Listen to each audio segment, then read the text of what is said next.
જો વિદ્યાર્થીઓ એકઠા થઈને ગુડી ઢીંઢોરને આવેદનપત્ર કે રજૂઆત કરવા જાય એની પહેલા જ આ લોકો ડિટેન કરી લે અને સવારે 11 વાગ્યાથી કરીને સાંજ સુધી ભૂખ્યા અને તરસ્યા ધ્યાન પડ્યા રાખે એટલે આ વિદ્યાર્થીનું કોઈ આ સરકાર સાંભળતી જ નથી। બોલો ભાઈ, તમે બોલો। એ સરકાર છે 505 કિલોમીટરથી આવેદન કરવા આવેલા દૂરથી આવેલા જે મિત્રો છે એ બધાને આવી રીતે પકડી અને ગાડીમાં પૂરીને પોલીસ સ્ટેશન લઈ જાય છે, બરોબર।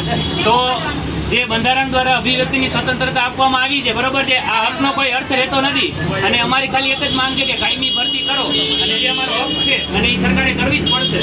કાયમી શિક્ષકની ભરતી કરો, કાયમી શિક્ષકની ભરતી કરો, કાયમી શિક્ષકની ભરતી કરો, કાયમી સરકાર મુર્દાબાદ, ઢીંઢોર મુર્દાબાદ,